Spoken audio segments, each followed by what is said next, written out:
আসসালামু আলাইকুম রহমতুল্লাহ। একটি সুখবর দেওয়ার জন্য আপনাদের সামনে উপস্থিত হয়েছি। সুখবরটা কি বলবো? হ্যাঁ, সুখবরটা বলেই ফেলি, কারণ সুখবরটা বলার জন্যই আমি স্ক্রিনে এসেছি।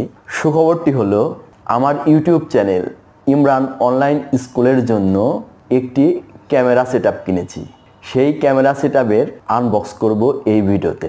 আপনারা এই ভিডিওতে দেখতে পারবেন আমি কি ক্যামেরা কিনলাম, কত দিয়ে কিনলাম, ক্যামেরার সাথে আর কি কি কিনলাম, সবই এই ভিডিওতে আপনারা দেখতে পারবেন। নিচের বক্সটা হচ্ছে ক্যামেরার বক্স। তারপর একটি মাইক্রোফোন কিনেছি, এটা হচ্ছে মাইক্রোফোনের বক্স।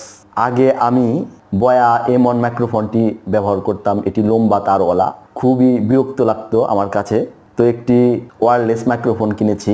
আর কিনেছি হচ্ছে একটি SD কার্ড, ক্যামেরার জন্য একটি SD কার্ড কিনেছি। প্রথমে SD কার্ডের সাথে পরিচয় করিয়ে দেই। SD কার্ডটি হচ্ছে স্যান্ডিস্কের এক্সট্রিম প্রো 200 MBPS এর একটি মেমোরি কার্ড, যেটি হচ্ছে 256 GB, অর্থাৎ 256 GB স্টোরেজের একটি SD কার্ড কিনেছি। এই SD কার্ডটি আমার কাছ থেকে নিয়েছে 5000 টাকা। 5000 টাকা মূল্যের একটি SD কার্ড। ক্যামেরার জন্য তৈরি SD কার্ডগুলোর দাম সাধারণত একটু বেশি হয়। তারপর কিনেছি একটি ওয়্যারলেস মাইক্রোফোন। মাইক্রোফোনটি হচ্ছে হলিল্যান্ডের লার্ক M2 মাইক্রোফোন। মাইক্রোফোনটির কোয়ালিটি নাকি খুবই ভালো। আমি এখন পর্যন্ত ব্যবহার করিনি মাইক্রোফোনটি, তবে অনেক ইউটিউবারের রিভিউ দেখে আমি কিনেছি মাইক্রোফোনটি। মাইক্রোফোনটি হচ্ছে হলিল্যান্ডের লার্ক M2। এই মাইক্রোফোনটি আনবক্স করব, তারপরে মাইক্রোফোনটির দাম আপনাদেরকে বলবো। তাহলে চলুন আমরা মাইক্রোফোনটি আনবক্স করি। এই মাইক্রোফোনটির সাথে অনেকেই পরিচিত। কোনটার নাম কি আমি ভালো করে জানিও না কোনটার নাম কি। এটি আইফোনের জন্য ব্যবহার করা হয়, এটি অ্যান্ড্রয়েড ফোনের জন্য তৈরি। এটি হচ্ছে চার্জিং কেস। তো চার্জিং কেসটা খুলি। চার্জিং কেসটি খোলার আগে আরও কিছু জিনিস এর সাথে দিয়েছে, এগুলো আমি আপনাদের দেখাচ্ছি। এরকম একটি ব্যাগ পাবেন বক্সের ভিতর। এই ব্যাগটি আগে খুলি। এই বক্সের ভিতর একটি মালা টাইপের রকেট, যেটার সাথে আমি মাইক্রোফোনটি লাগাতে পারবো। এটি আনবক্স করলাম না, কারণ ভিডিওটি অনেক বড় হয়ে যাবে। তারপর দুইটি ম্যাগনেট, এটা দিয়ে কি কাজ করে এখনও আমি জানি না, আমাকে জিনিসগুলো নিয়ে ঘাটাঘাটি করতে হবে এটার কাজ কি। সম্ভবত এটা বুকের সাথে লাগানোর জন্য কিছু হতে পারে। তারপর কয়েকটি উইন্ডশিল্ড দিয়েছে, এগুলো হচ্ছে উইন্ডশিল্ড। এখন চার্জিং কেসটি অর্থাৎ মূল মাইক্রোফোনটি আমরা আনবক্স করি।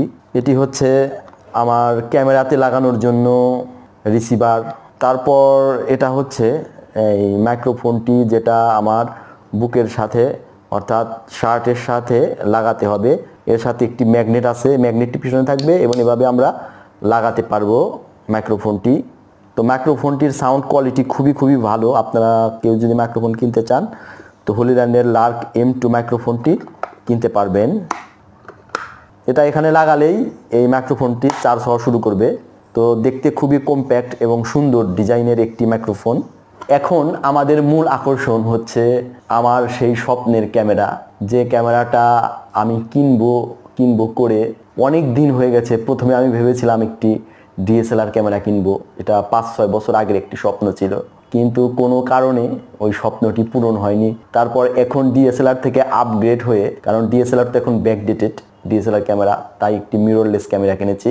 তারপর আমি সিদ্ধান্ত নিয়েছিলাম আমার চ্যানেলে যদি 50,000 সাবস্ক্রাইবার পার হয় তাহলে অবশ্যই আমি একটি মিররলেস ক্যামেরা কেনার চেষ্টা করব। সেই ধারাবাহিকতায় আমি একটি মিররলেস ক্যামেরা কিনেছি। তো সেই ক্যামেরাটি এখন আমি আনবক্স করব, তারপর শেষে জানিয়ে দেব ক্যামেরাটি আমি কত টাকা দিয়ে কিনেছি।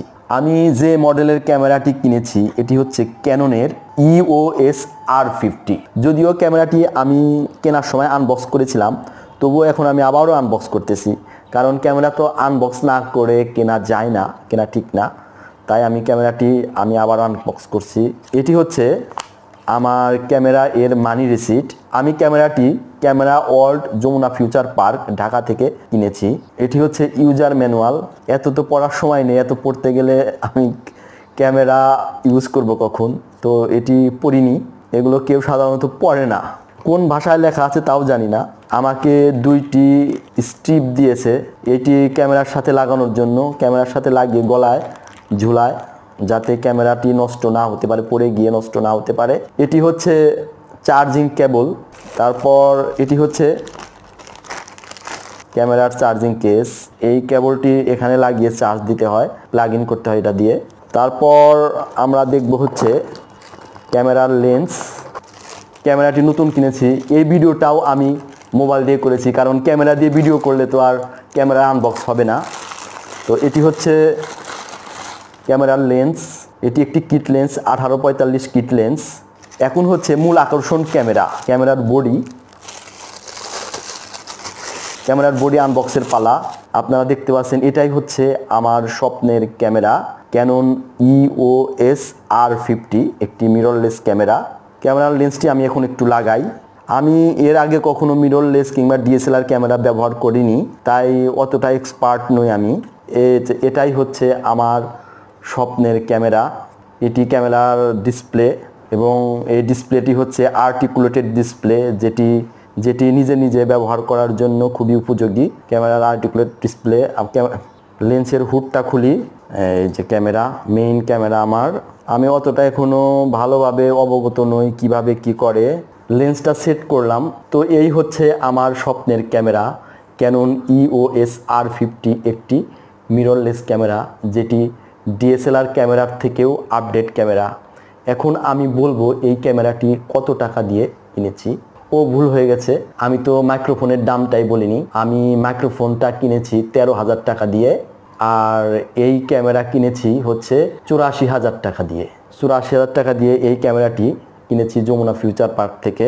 টোটাল আমার ক্যামেরা সেটআপে খরচ হলো 84,000 এবং 13,000, 97,000, আর 5,000 টাকা হচ্ছে মাইক্রোফোন, 1,02,000 টাকা টোটাল কস্ট পড়েছে।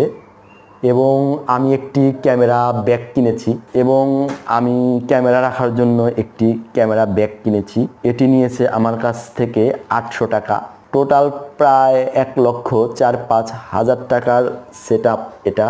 তো যাই হোক, আমি ঢাকা গিয়েছিলাম, আমি থাকি গ্রামের বাসায়, তারপরে ওখানে যাওয়া আসায় বেশ খরচ হয়েছে আমার। প্রায় এই ক্যামেরা সেটআপটি কিনতে 1,10,000 টাকা টোটাল কস্ট হয়েছে। যদিও এই কস্ট ইউটিউবের সেটআপের জন্য, ইউটিউবের ক্যামেরা সেটআপের জন্য খুবই কম। অনেকে 8 লক্ষ, 10 লক্ষ, এমনকি 20 লক্ষ টাকা দিয়েও ক্যামেরা সেটআপ কেনে। তো আমার খুব একটি বড় চ্যানেল না, দোয়া করবেন আমার চ্যানেলটি যদি 1 লক্ষ সাবস্ক্রাইবার পার হয়, আমি একটি ফুল ফ্রেম মিররলেস ক্যামেরা সেটআপ কিনবো। যাই হোক, দোয়া করবেন, এটি ভবিষ্যতে কিনবো। তো এই ক্যামেরা যেন লং লাস্টিং করে, এই দোয়াটি করবেন, এবং আমার জন্য দোয়া করবেন আমি যেন সুস্থ থাকতে পারি। আমার ইউটিউব চ্যানেলের জন্য দোয়া করবেন যেন ইউটিউব চ্যানেলটি অনেক গ্রো করে। তো আমার এই ক্যামেরা সেটআপটি আপনাদের কাছে কেমন লেগেছে কমেন্টের মাধ্যমে অবশ্যই জানাবেন। ভিডিওটি অনেক বড় হয়েছে, আপনাদের ধৈর্য ধরে দেখার জন্য অনেক ধন্যবাদ।